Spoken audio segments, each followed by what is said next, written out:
Tras reunirse con parlamentarios de la mesa negociadora, el ministro de Hacienda, Ignacio Briones, entregó una propuesta del gobierno por 10.000 millones de dólares y el que contempla el aumento del ingreso familiar de emergencia de entre 70.000 a 80.000 pesos por persona, entre algunos de los puntos. Para profundizar en este tema, en las negociaciones nos acompaña hasta ahora el senador del Partido Socialista, Carlos Montes. Senador, muchas gracias por acompañarnos. ¿Cómo está? Muchas gracias a usted, Miembro Nicolás. también de la Comisión de Hacienda del Senado. Senador, a ver, ¿hay agua en la piscina para un acuerdo? Yo sé que la oposición no quiere hablar de un acuerdo nacional, más bien de un plan de emergencia, pero en lo práctico, ¿cómo evalúa usted lo que ha sido esta propuesta del gobierno con respecto a los montos, a los tiempos y por sobre todo lo más relevante, en qué se va a gastar? Mire, nosotros estamos absolutamente convencidos de que la situación sanitaria del país, la situación social hoy día requiere una acción del Estado contundente, sólida. Y es por eso que estamos en estas conversaciones. Y creemos de que debe haber una respuesta a la altura. Y hasta ahora no han habido negociaciones. Hasta ahora lo único que ha habido es que se ha planteado distintos puntos de vista de distintas personalidades que conocen mucho los temas. Y en el día de ayer, por primera vez, el ministro hace una propuesta, plantea una propuesta, y eso es lo que vamos en poco rato más a comenzar a analizar. Y nosotros creemos de que hay que llegar a un acuerdo que responda a las necesidades de la familia. Nosotros le aprobamos todo el resto de las leyes al gobierno, a pesar de que teníamos serias observaciones. Le decíamos que eso podía tener tales y cuáles problemas. Ocurrió lo que dijimos, y ahora el gobierno viene a rectificar, a tratar de rectificar, y en eso nosotros queremos hacerlo, y ojalá que el gobierno esté suficientemente... Senador, ahí noto que usted se refiere situación. directamente al ingreso familiar de emergencia, que ha sido el gran punto de discusión. De hecho, la misma discusión legislativa también finalmente se aprobó, pero con una serie de cambios y una crítica de la oposición en este sentido. Con esta nueva propuesta, en lo que se conoce, se aumenta la cobertura y se aumentaría también los montos y se eliminaría el Pero carácter antes de de eso, decreciente. si Lo escucho. quiere, Nicolás, antes de eso, si quiere me permite. Está bien, Sí, una cosa es el ingreso familiar de emergencia, pero también la política sanitaria, en sí, la un punto. situación que estamos dentro de los países con más problemas en el mundo. También la política no es solo el ingreso familiar de emergencia, también la política del FOGAPE, también la política de protección del empleo, todas están con defectos y hay que replantearla, y en eso es lo que estamos. Una de las cuales es la que usted señala, que es la protección social fundamental. A ver, usted habla, claro, de la crisis sanitaria. Hay también críticas de distintos sectores a cómo se ha manejado la pandemia. Le hago la pregunta, en esta mesa negociadora, ¿también desde la oposición se va a pedir una reformulación, un cambio en la estrategia? Se lo pregunto porque desde el gobierno se ha querido enfocar la mesa, los acuerdos, el plan a un tema económico-social, no sanitario, que evidentemente están conectados, pero quieren enfocarse en los segundos puntos, el segundo y tercer punto que señalaba. Claro, lo que ocurre es que los temas económicos sociales están ligados a lo sanitario. Hoy día lo que se requiere es que las familias estén en cuarentena, que se mantengan en sus casas, que no tengan que salir a buscar cómo parar la olla. Eso es lo central y el mayor error. Para eso es clave la atención primaria, para eso es clave que las familias tengan un apoyo. Llevamos 3 meses y la mayor parte de las familias que lo necesitan no han recibido ningún apoyo del Estado. Por eso esta demanda por las canastas. O sea, no han funcionado los mecanismos. Del total de familias, 500.000 recibieron producto de que la Cámara de Diputados exigió que fuera un apoyo automático. Y la verdad que el resto de las familias no lo ha recibido, y eso es lo que provoca que hoy día no se respeten las cuarentenas como requeriría una política sanitaria consistente. A ver, en ese punto se habla de montos ya. Es la propuesta que ya hace o presenta, digamos, el gobierno. Usted señala un punto que me parece bien relevante. Ya recién conocimos la propuesta del gobierno. Ahora hay que empezar a hablar, a discutir, a dialogar. Pero los tiempos se van acortando. De hecho, el plazo autoimpuesto por el gobierno en este sentido es de 2 semanas y termina en los próximos días. ¿Habrá que expandir este plazo para conversar? Mire, el plazo de urgencia nosotros creemos de que es hace un mes atrás. Hace un mes atrás estamos planteando. Ahora se trata de que el gobierno hizo su propuesta, vamos a hacer las observaciones y seguramente mañana vamos a seguir discutiendo esto y vamos a ver si se llega a un acuerdo. Si no se llega, el gobierno tiene que llevar adelante su plan, porque la verdad que el gobierno ya reconoce los defectos que esto tiene. Si a nosotros nos parece que eso no es suficiente, nosotros no le vamos a obstaculizar lo que haga el gobierno.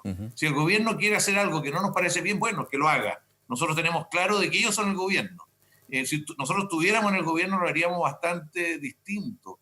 Entonces, ese no es el tema. El tema es tener una buena política para enfrentar la realidad de muchas familias que están con Bastante hambre, que están distinto, usted señala, contagiándose, que senador. no cumplen la cuarentena. Sí, usted ¿Cómo? señala, ¿lo harían de manera distinta si fueran gobierno? ¿Lo harían de una manera mejor que el gobierno actualmente? ¿Y cómo lo harían Mire, también? no, yo creo que no voy a repetir los argumentos. O sea, en salud, la historia de Chile es una historia que se basa en lo preventivo y se basa en la atención primaria, que es lo primero que se hubiera puesto en movimiento, como se ha hecho en el cólera y en otro conjunto de situaciones de la historia de Chile. Aquí se pensó que iban a crear una estrategia distinta que no tenía que ver con nuestras capacidades, ni con las organizaciones sociales, ni con el mundo de la atención primaria, ni nada. Por ponerle un solo ejemplo, lo hubiéramos hecho bien distinto en eso. Ahora, en lo concreto de la propuesta, senador, ¿qué le parece? Los lineamientos que se están definiendo, que obviamente van a ir cambiando en esta conversación, pero respecto a las grandes trabas y lo que ha sido criticado por la oposición, el tener que gastar más las vías de financiamiento, ahí se habla del FES, el Fondo de Estabilización Económico y Social, y también del tiempo. ¿Qué le parece lo que hasta el minuto está en la mesa? Mire, nosotros en primer lugar partimos de la base que en Chile hay recursos para enfrentar algo tan grave y hay que enfrentarlo oportunamente, no más adelante, no postergar. Entonces, nosotros hemos dicho que aquí se requiere una renta básica de emergencia. Una renta básica de emergencia que nosotros estimamos la línea de pobreza que nuestros propios estudios establecen. 451.000 pesos. Eso. Las personas, todas las personas chilenas, todas las familias, los hogares que reciben un ingreso inferior a eso, pueden acogerse a ese apoyo. Y si tiene un ingreso menor, se complementa. Si no tiene ningún ingreso, esa familia, ese hogar, tiene que dárselo entero. Eso es lo que hemos planteado. Y además que las cuotas sean iguales en los 3 meses, junio, julio y agosto. Además de esto, ¿quiénes acceden a esto? Es re importante eso, porque aquí se cometió el error de separar trabajadores formales, informales, independientes. No se ha tomado en cuenta todavía ni los campesinos, ni los pescadores, ni a los feriantes, ni a muchos otros, ni a los trabajadores de la cultura, por ejemplo, que hoy día están quedando fuera de este proyecto de honorario. Bueno, entonces lo que decimos, todos pueden acogerse a esto, todos. Si están bajo y hay un sistema, tenemos estadísticas para demostrarlo. ¿Cuánto cuesta esto? Nosotros hemos hecho los estudios que se pueden perfeccionar, pero llegamos a la conclusión que son 800 millones de dólares mensuales durante 3 meses para enfrentar la actual situación y después se entra una etapa de otras características. Para esto hay recursos. Es decir, ¿usted piensa que más que plantear lo que dice el gobierno, 10.000 millones separados en 2 años, de aquí a 20 meses, hay que concentrar la mayoría de los recursos en estos 3 meses que se vienen y después ir viendo cómo se va administrando? Mire, lo que pasa es que Chile, nosotros no estamos, con esto los 10.000 millones de dólares, esa es la opinión del gobierno. Nosotros, el colegio, los economistas del Colegio Médico plantearon 12.000, los del Foro plantearon 15.000. Hay distintas opiniones de lo que se requiere para los 20 meses. El gobierno dijo 10.000, 7.000 para el próximo año y 3.000 para este año. Y nosotros no entendemos cómo solo 3.000 de aquí a diciembre, porque las necesidades son ahora. Y el inicio de la reactivación probablemente va a ser fines de agosto, comienzo de septiembre. Y ahí también se va a requerir recursos para echar a caminar la economía nuevamente. Entonces, que diga 3.000 millones de dólares para este año no nos parece algo claro y vamos a conversarlo para ver realmente si eso se puede elevar. Hay que gastar los recursos que sea necesario para enfrentar los contagios, para que la gente se quede en cuarentena, para que las instituciones de la atención primaria funcionen, en fin, para muchas otras cosas. Y a nosotros nos preocupa mucho de que realmente ahora haya medidas serias, contundentes. Y es por eso que estamos haciendo esta propuesta. No por un afán de ser oposición o no ser oposición, si ha sido la oposición que le apoya. Le hemos aprobado proyectos en 3 días y otros en 6 días. ¿Por qué? Porque veíamos necesario que se hiciera algo a pesar de los problemas que tenía, Pero otros la vida proyectos se han demorado nos ha más. demostrado que no era muy adecuado. Por ejemplo, el de ingreso familiar de emergencia, que hubo una discusión ahí que finalmente modificó el Usted la proyecto, conoció o muy también bien el de el esa seguro para trabajadores independientes con boleta de honorarios, que de hecho desde la Cámara Alta de la oposición se pidió aplazar a la votación del día de ayer, esperando la definición de esta mesa negociadora. Sí, lo que pedimos primero fue que llegó un primer proyecto que era muy defectuoso, que era un seguro catastrófico, que no tenía nada que ver con la situación, y la Comisión de Trabajo ni siquiera quiso analizarla. Llega a la Comisión de Hacienda y se mejoraron algunas cosas en el borde, pero ahora estamos haciendo una discusión más general y hay que hacerle un cambio más estructural al proyecto y eso es lo que pedimos. El gobierno forzó que se votara hoy día, estamos votando en este momento. Bien, nosotros nos abstenemos para que el gobierno avance en el proyecto. Sin embargo, tenemos serias preocupaciones por el contenido y alcance de esta medida y creemos que va a haber que corregirlo, en poco tiempo más va a haber que corregirlo.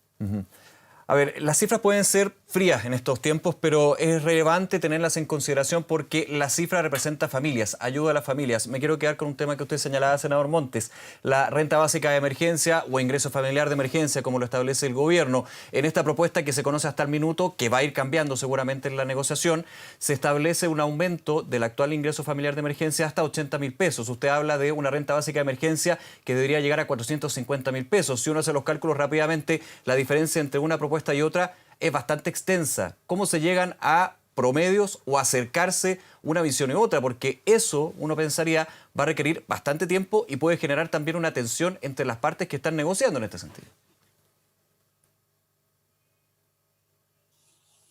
Mire, la verdad es que nosotros lo que estamos planteando no es una cifra antojadiza. Estamos planteando la línea de protección social de pobreza. O sea, por encima de eso tiene la protección básica. Eso es lo que estamos haciendo. Y esto lo hemos estudiado, lo hemos trabajado. Además, no es lo que planteamos cuando partimos esta discusión en el mes de marzo a abril. Y ahora, después de 3 meses que las familias no han tenido apoyo, nosotros creemos que es muy importante que la renta sea superior. O sea, aquí no estamos en el primer mes, estamos en el 4.º mes de esta crisis. Y por lo tanto es necesario tomar eso en cuenta. Sí. Nosotros si el gobierno quiere y quiere forzar las cosas y poner, bueno, nosotros no vamos a ser obstáculo para que lo haga. Sin embargo, no vamos a ser parte de una mala solución para esta familia, porque luego va a haber que corregir. Ahora, no haberlo hecho bien oportunamente nos tiene dentro de los países con más contagios y con más personas fallecidas en relación a la población que tenemos. Por eso creemos que hay que ser muy serio en esto. ¿Y estamos trabajando con quién? Estamos trabajando con especialistas, la gente que creó el registro social de hogares, la gente que ha trabajado en todos estos instrumentos a nivel nacional e internacional. Y con ello hemos formulado de una manera distinta tanto el tema del monto de protección social, como el tema de la cobertura, como la forma de pagarlo. Claro, no solamente es el monto, lo que ustedes señalan es también el mecanismo y cómo se hace de manera más efectiva la entrega de ayuda social para justamente cumplir algo tan necesario hoy como son las cuarentenas, para ponerlo bien en el contexto. No, y además, Nicolás, es también la cobertura. ¿Quién puede postular a esto? Lo mejor es tener un solo sistema para todas estas diferenciaciones que se hicieron. Todos los técnicos, la gente que trabaja en estos temas a fondo nos dice que no tenía ni un sentido. Bueno, ahora está en eso y esperamos que eso también se asuma ese criterio, porque es bien fundamental. Sí.